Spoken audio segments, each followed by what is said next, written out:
We're with Demon basketball coach Mike McConaughey, whose team plays its final 2 home games this week, Thursday night against Corpus Christi and Saturday afternoon against Sam Houston State. Coach McConaughey, your team had a bitter loss over at Stephen F. Austin in a huge game.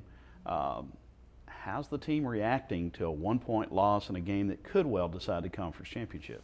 I mean, they're extremely disappointed, but you know, you've got to bounce back. You don't have a lot of time to cry over spilt milk. You got to come in and work and get ready, because Corpus Christi's probably playing better basketball than anybody in the league from 1 to 10, and they're doing a great job. And they've got off two straight wins over Nichols and Southeastern this past weekend, so they'll be coming in here. This is their conference tournament.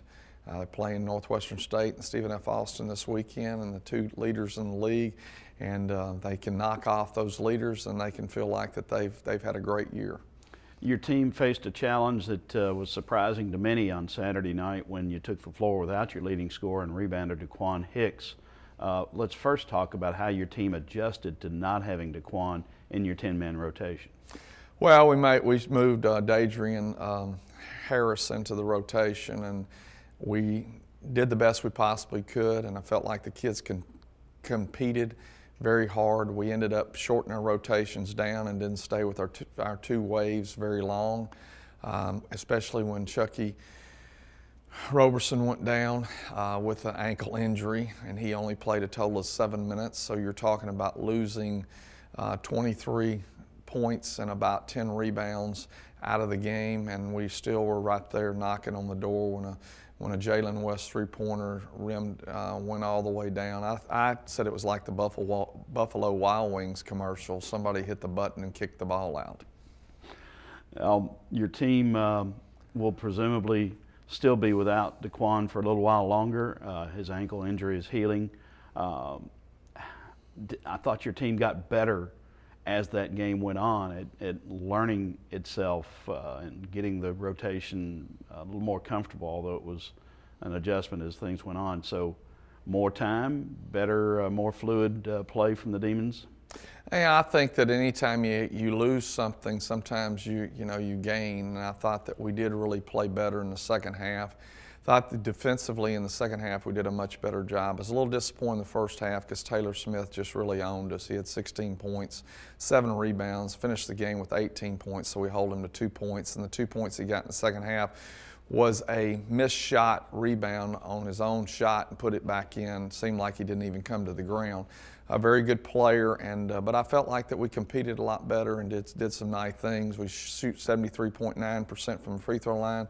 Missed 6, but 4 of the misses came from very uncharacteristic spots. But we had a lot of easy shots that we missed during the course of the second half that were very disheartening. Just didn't stay down too. I mean, it's just kind of one of those games where the ball just didn't stay down. You've got 2 games this week that can keep you at least in second in the conference standings, and if SFA were to stumble, put you back in a tie for the conference championship. So needless to say, this is a very, very important week.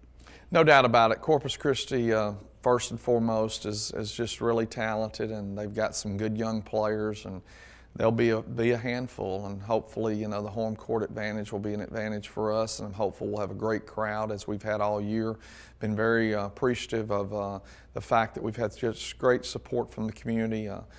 At Stephen F. Austin on Saturday night, we had probably 300 to 400 people at the game, and it was just great to see Northwestern travel like that for the men's and women's basketball program. And just disappointed that neither one of us won, but I feel like that everybody there that went there to the game really enjoyed it and saw some good basketball. Saturday, a big day, not only the last home game, but traditionally senior day, and you've got a 5-man senior class.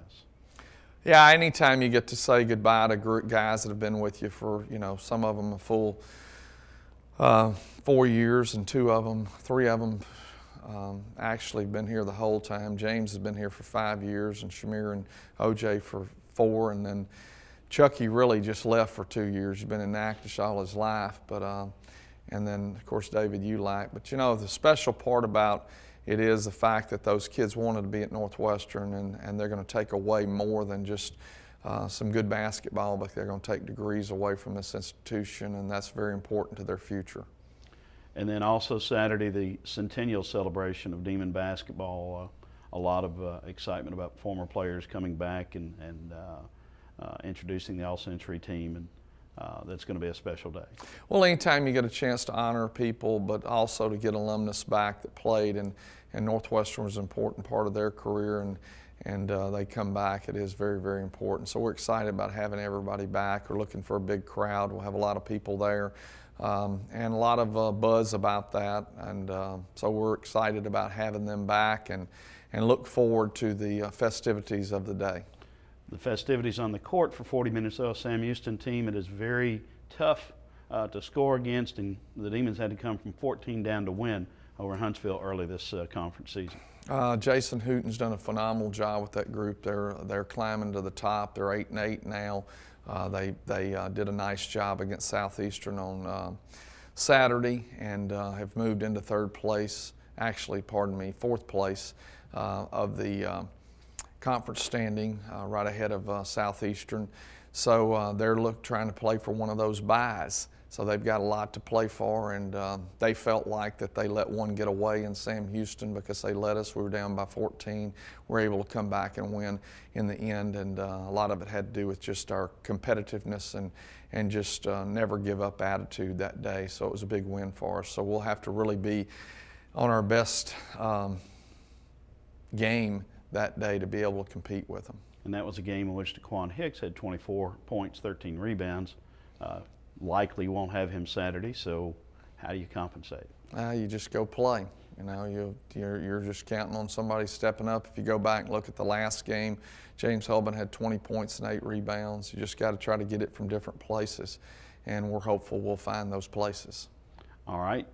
Thursday night, in addition to the game, the gumbo cook-off, which is always fun. I'll ask you the same question that I've asked earlier, Coach Storr. Any gumbo recipes? You're quite the cook now. You know, I've not ever really been able to do the gumbo. I don't know. I've got to see if I can't work to learn how to do gumbo. My wife makes a green gumbo, and it's pretty good. And I've never gotten into the gumbo, so I need to work on that. Well, good chance to pick up some tips Thursday night. And then also Thursday night, a chance to help a family that is dear to us with the Akila Givens Isaac and the to-be-born child.